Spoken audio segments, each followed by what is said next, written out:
Assalamualaikum warahmatullahi wabarakatuh. Nama saya Muhammad Fadel Sasongko. Saya dari jurusan Prodi Sistem Informasi 2018 Universitas Nasional dengan nomor NPM 183112700650242. Di sini untuk menyelesaikan tugas mata kuliah testing. Di sini saya akan menjelaskan tentang apa itu black box testing. Bukan hanya menjelaskan, saya juga akan memberikan contoh cara menggunakan black box testing. Black box testing apa sih? Sebelum kita mengetahui black box testing, kita tuh harus tahu pengujian sistem itu apa. Pengujian sistem adalah pengujian program perangkat lunak yang lengkap dengan terintegrasi. Perangkat lunak atau yang sering kita sebut dengan software hanyalah satuan elemen dari sistem berbasis komputer yang lebih besar. Biasanya perangkat lunak dihubungkan dengan perangkat lunak lainnya dan perangkat kelas lainnya. Pengujian perangkat lunak ini tuh ada dua, black box testing dan white box testing. Di sini saya akan melakukannya dengan black box testing. Seperti ini. Kita memeriksa input diperiksa dengan black box dan akan keluar outputnya apa. Apa itu black box testing?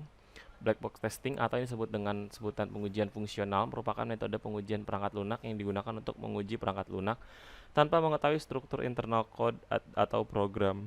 Dalam pengujian ini, tester menyadari apa yang harus dilakukan program tanpa mengetahui apa yang akan dilakukan si program. Nah, dari black box testing ini mereka itu pasti mempunyai kelebihan dan kekurangan dong.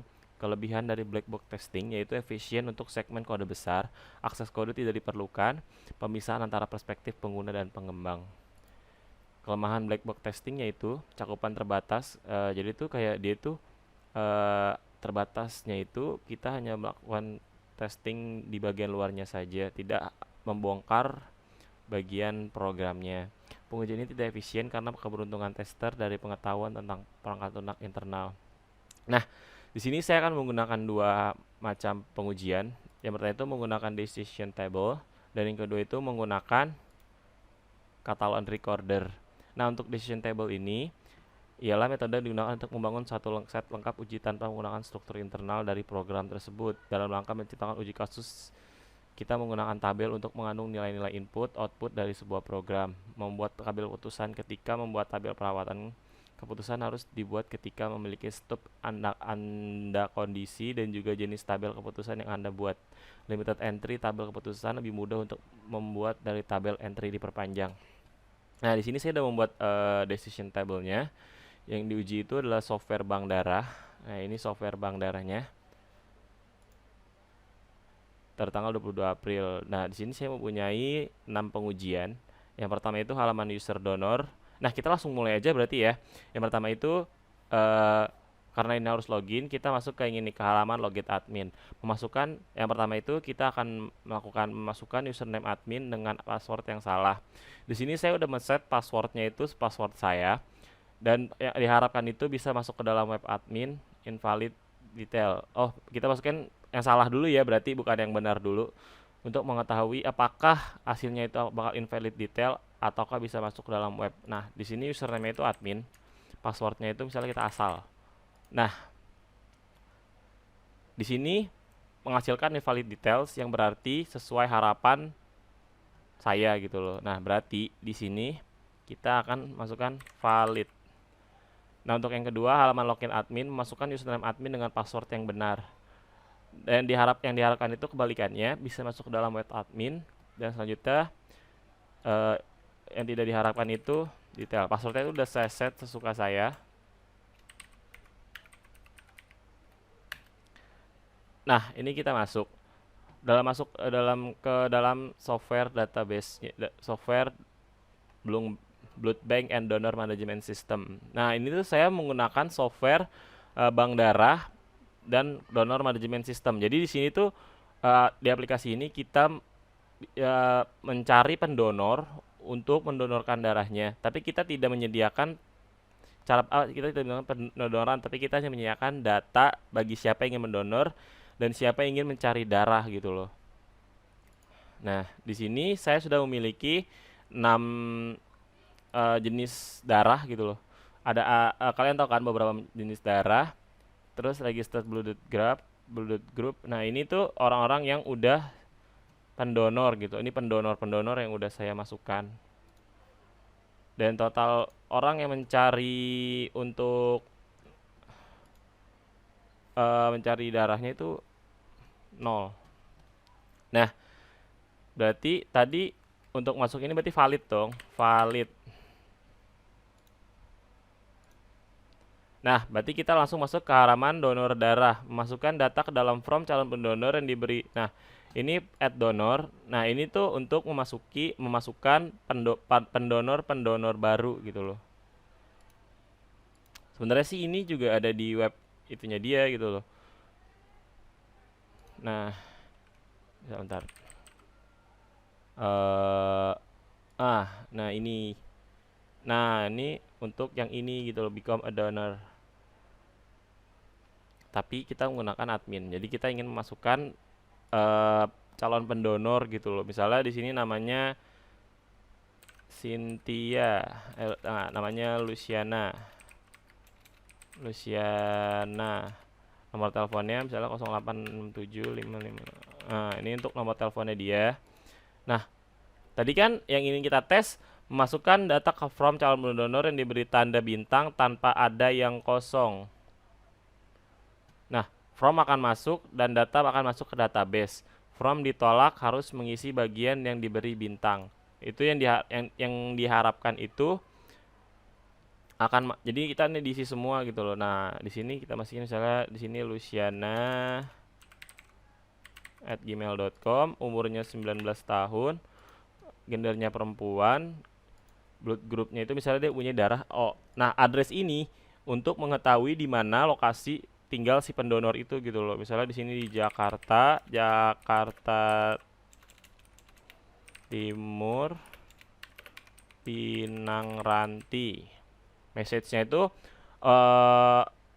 isi si pendonor kepada yang mencari gitu loh. Silahkan hubungi jika membutuhkan.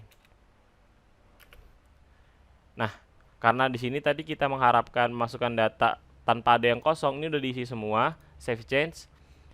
Data masuk ke dalam database. Berarti ininya valid. Nah, untuk yang selanjutnya halaman user donor darah, itu kebalikannya kita kosongin salah satunya. Misal tadi ini Luciana, nomor teleponnya ini. Nah, umurnya kita nggak masukin karena salah satu dari ini kita nggak isi gitu loh. Di sininya female, ininya itu Omin, addressnya Depok, misalnya Jakarta Pinangranti, message-nya silahkan hubungi gitu loh. Nah, di sini itu yang diharapkan dari ini adalah form ditolak harus mengisi bagian yang diberi bintang. Nah, yang itu yang diharapkan gitu loh. Nah, yang tidak diharapkan form akan masuk. Nah, kita coba. Nah, di sini harus mengisi bidangnya. Berarti di sini bisa dikatakan valid. Nah, yang terakhir halaman pencarian darah. Nah, di sini nih. Nah, dia itu adanya di yang tadi lokal. Nah, di sini. Nah, di sini become a donor. Search blood. Misalnya tadi yang diharapkan adalah memasukkan darah sesuai yang dibutuhkan. Nama donor akan tersedia terpampang. Seluruh darah akan terpampang di hasil pencarian gitu loh. Nah, misalnya yang kita butuhkan itu Omin. Disubmit. Nah, yang muncul itu hanyalah darah mereka yang punya darah Omin. Sedangkan ya, kalau tidak, misalnya mereka salah, seluruh darah akan ditampilkan. Misalnya nanti ada yang nih di sini itu kan, di sini itu ada yang mempunyai darah Omin, ada Amin, AB min. Nah, misalnya kalau salah itu mereka akan menunjukkan itu. Berarti ini termasuk valid, valid dong. Nah, karena di sini semua valid, berarti aplikasi ini berjalan lancar. Nah, kali ini kita akan tes menggunakan aplikasi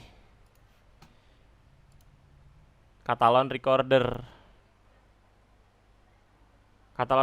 Cara menggunakan Catalan Recorder pertama gini. Nah, misalnya kita tes donor gitu kan. Kita masukkan dulu apa yang ingin kita tes dengan nama tes donor.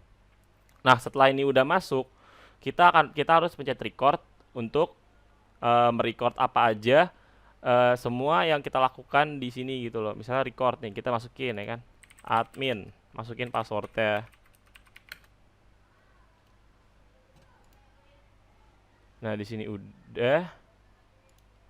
Nah di sini add donor, misalnya gitu ya, masukin nama Rio, nomor teleponnya ini, email ID-nya ini, umurnya 20, gendernya male, ininya abemin, addressnya Jakarta, message-nya silahkan hubungi saya gitu. Save change. Nah dari aplikasi ini dia mendata seluruh pergerakan kita gitu loh. Berarti jika udah sukses, nah berarti ini kita stop gitu loh. Nah di sini tuh semua gerakan kita itu kan kayak pertama nih, kita membuka ini, masukin admin, masukin password, kayak enter, masuk ke dalam. Nah setelah itu kita play switch, kita lihat pergerakan dari awalnya, admin, login. Nah masukin seluruh data-datanya. Nah setelah itu akan muncul hasilnya. Misal nanti ada yang error, dia akan menunjukkan eh, ininya itu berwarna merah jika ada salah satu programnya itu yang error. Jadi untuk testingnya itu dulu saja. Jika ada kekurangannya saya minta maaf. Wassalamualaikum warahmatullahi wabarakatuh.